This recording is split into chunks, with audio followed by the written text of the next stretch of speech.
Hi everyone. In retirement, there's always this huge push to do everything big.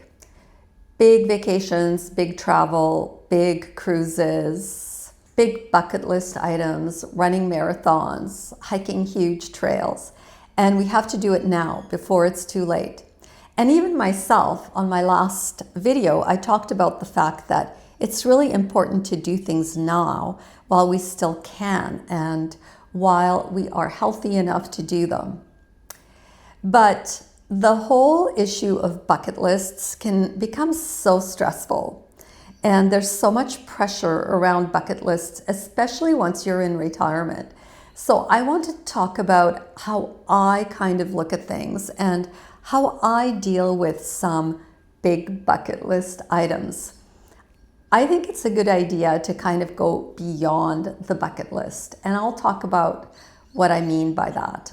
So stay tuned. Hi, my name is Raina, and this is Small Retired Life. And on my channel, we talk about all things retirement, living in our 50s, 60s, 70s, 80s, and beyond. If you're new, welcome here. I think a huge part of a bucket list often comprises of traveling to different places, seeing different things, or maybe hiking different trails that are in other countries. There's always a lot of action surrounding the bucket list.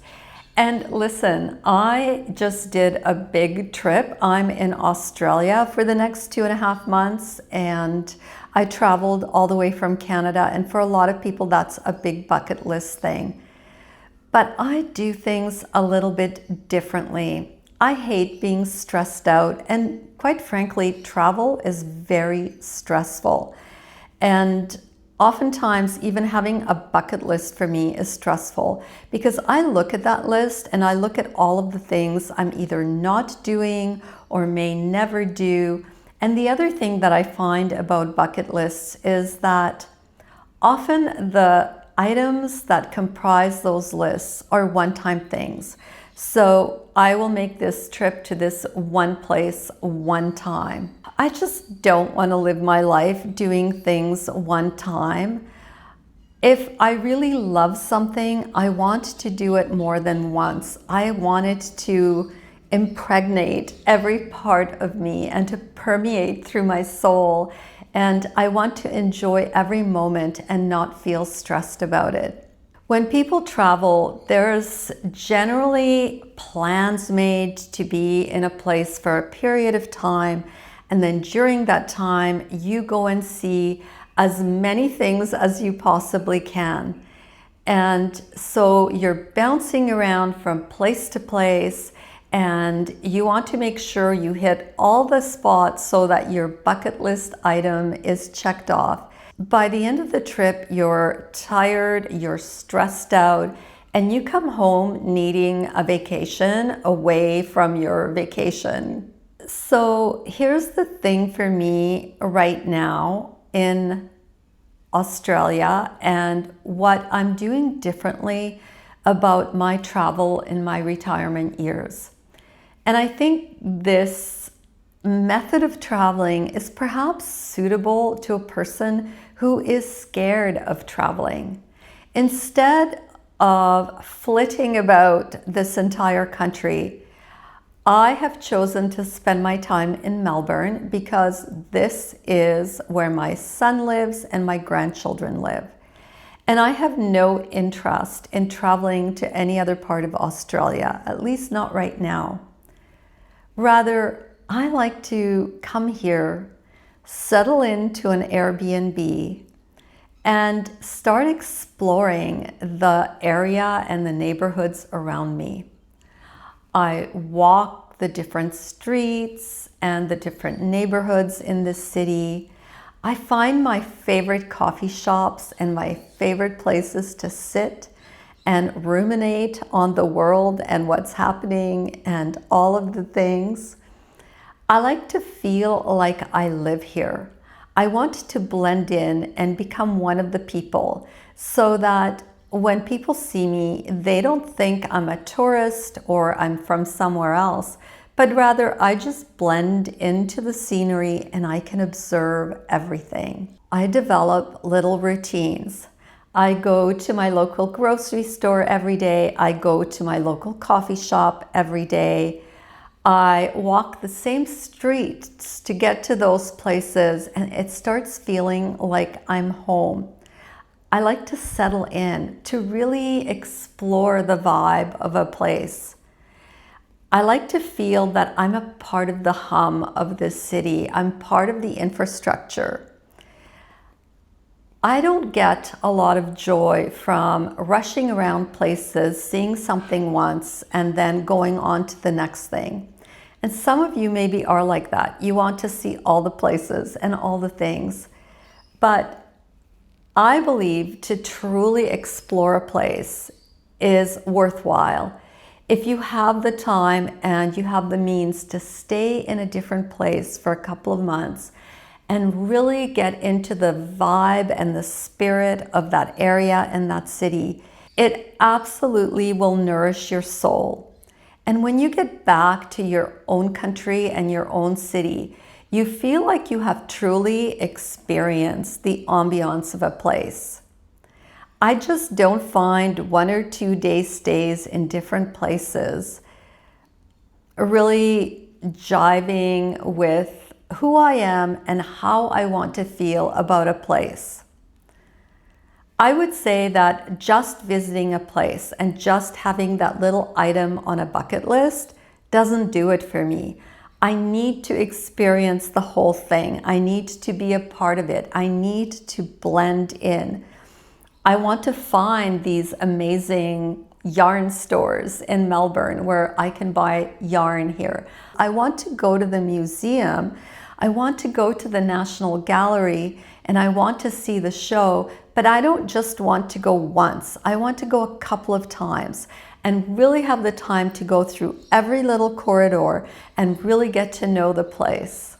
I want tiny daily adventures rather than falling into the whole bucket list trap.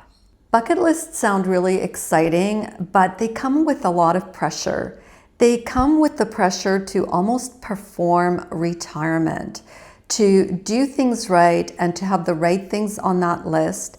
And also they give you that impetus to always chase the next big thing as opposed to enjoying one thing and enjoying it to its full potential. A lot of times big adventures also come with big logistics.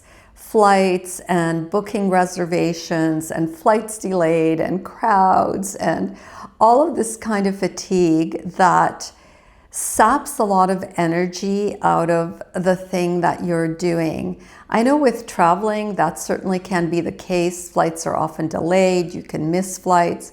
There's so much pressure that comes with that, and that's what I mean when sometimes you need a vacation from your vacation. And just because you're in retirement, that doesn't take away some of these things. Because you're away from home, you're feeling that stress that comes with being away from home, and sometimes the stress from just doing a big thing, because often big things are unknown to us. They come with brand new or absolutely foreign types of environments, and that in itself can be stressful. Now, small doses of that is not necessarily a bad thing because it gives us a little push and makes our brain work, and it allows us to exercise that adaptability muscle, whatever. You know what I mean. And it kind of, sometimes it's good to have to deal with the unexpected. But to kind of make your retirement all about that, I'm not sure that's a lot of fun. This is why I am a big fan of tiny adventures, because they don't always need a lot of planning. So, okay, it is a long flight from Canada to Australia, but hear me out. It's not that bad. I mean, you go from Calgary to San Francisco, and then from San Francisco to Melbourne. And because I'm here for 2.5 months, I don't need to plan out every single day. And if you miss doing something on one day, you have absolutely the time to do it on the next day. I actually have time to, for example, if I buy a pair of pants because I'm short, they're going to have to get hemmed. I have the time to take them to a tailor and have them hemmed. And if it takes a week, it takes a week. I know that's a very mundane example of what I'm talking about, but this is the beauty of doing things in a tiny way. I have this big trip, but because of the way that I'm doing it, it means that I don't need to stress out about all of the logistics and all of the things. I also make sure that I give myself a lot of time in the airport. So my layover in San Francisco was 5 hours. Is that a drag? Potentially, if you're going somewhere for a week, yes, that would be a drag because you're spending 5 hours at an airport. But for me, I didn't care. It meant that I could get off my flight, and if my flight was delayed, everything was good. Gave me time to just read a good book, have a nice little meal in a restaurant at the airport, and then I'm on my way to Melbourne. And if I get late into Melbourne, that doesn't matter because I'm here for 2.5 months. So planning your bucket list item, think beyond just, okay, number 1, travel to Australia. Number 2, travel to Portugal. Number 3, run a marathon. Give yourself the ability to truly savor that number 1 and go beyond just traveling to Australia. Think in terms of, I'm living in Australia for 2.5 months. And I'm just using myself as an example because that's the reality that I'm living right now.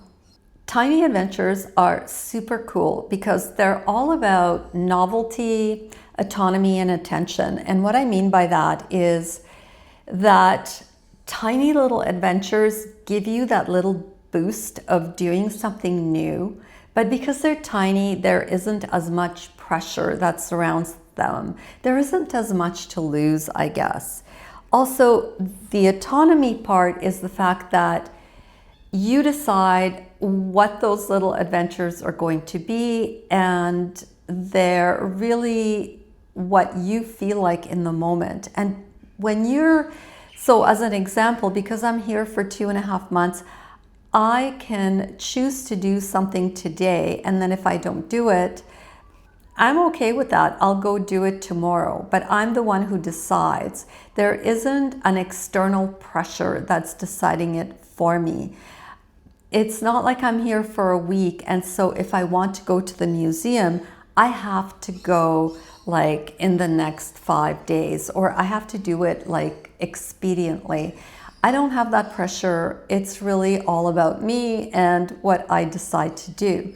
And finally, I have the time to actually enjoy it and have the ability to pay attention to what I'm doing because I don't need to rush off to the next thing. I can take time to savor the moment and really pay attention to what is happening.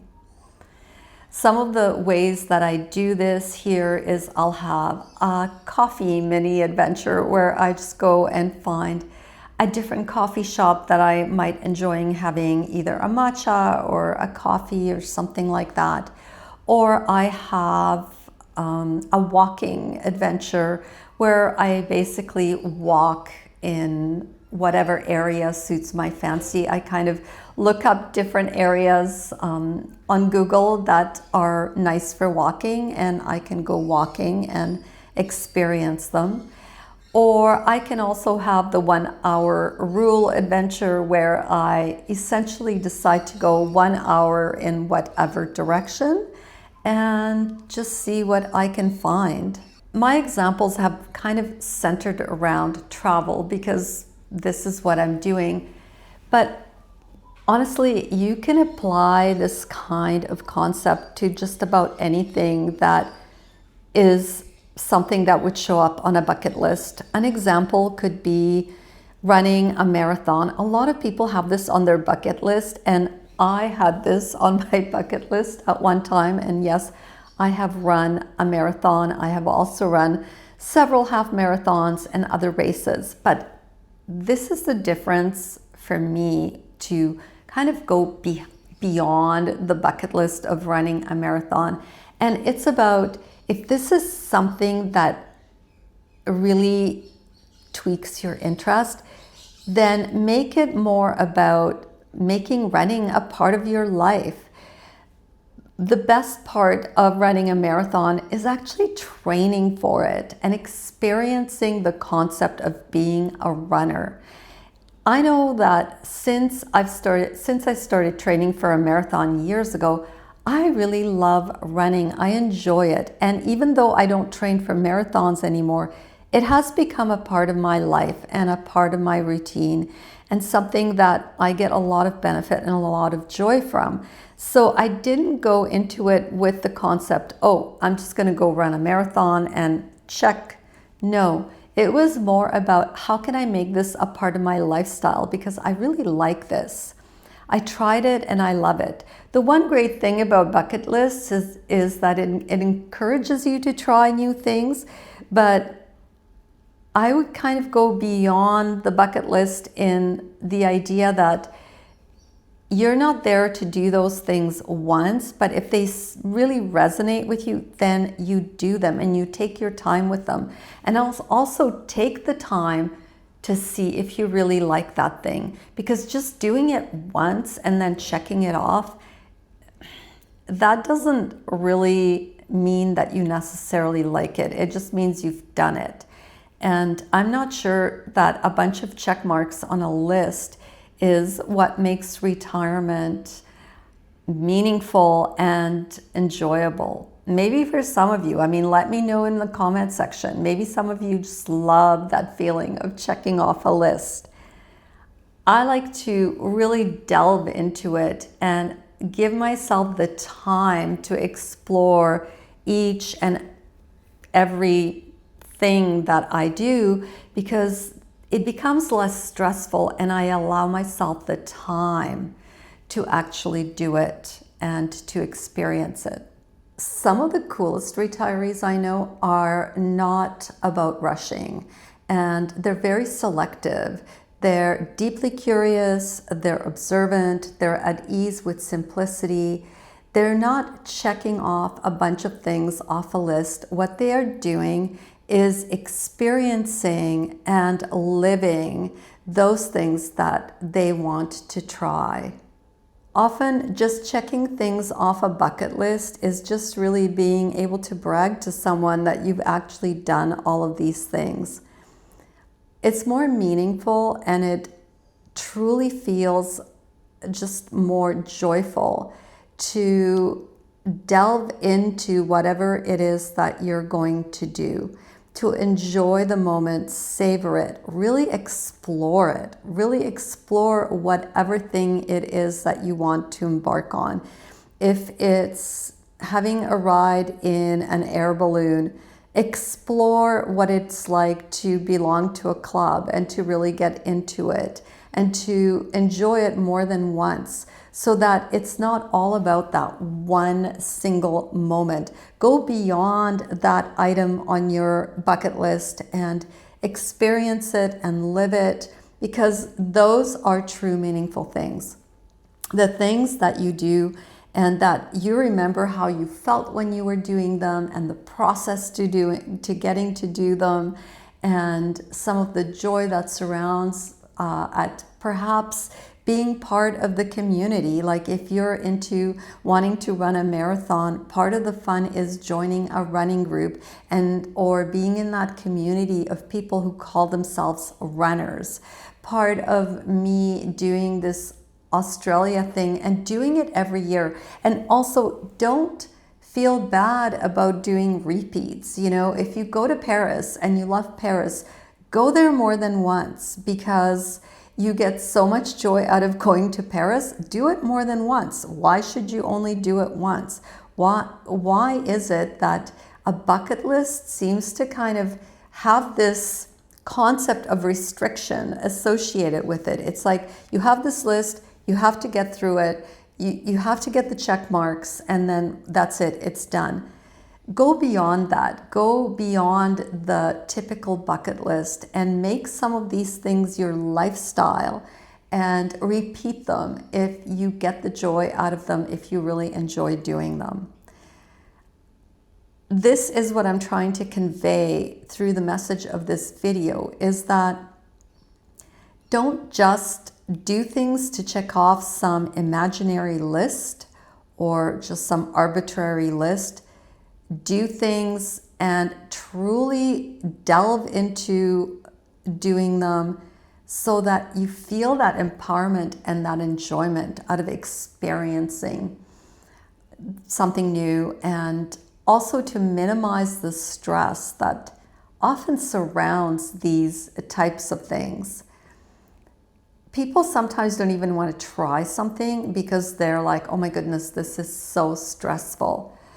And I think it's because they're always thinking short term. It's like you're going to do this thing for this short period of time. If you allow yourself the luxury of time, in other words, you're giving yourself the permission to take a lot of time to do something. This lessens the pressure. And yeah, maybe you don't have as many things then that you can do on a bucket list, but the things that you do will be amazing and will give you immense joy. I want to stress that in no way am I telling you not to do big things. I am doing a big thing. I traveled from Canada to Australia. It's a big trip. All I'm saying is that it's probably worthwhile just reframing questions. So for myself, the typical question would be, when I get to Australia, what will I do? What will I see? Whereas my question became, I'm going to Australia for 2.5 months. How would I live there if that was my life? And so the adventures and the things that I'm doing are more about everyday little tiny things. And in order to also answer that question, I have to be here longer, so I'm giving myself that time. Give yourself the time to go beyond just an item on a checklist. Take that item, explore it, live it, experience every aspect of it. I promise you, it will change your life. Anyways, this is all I have this week.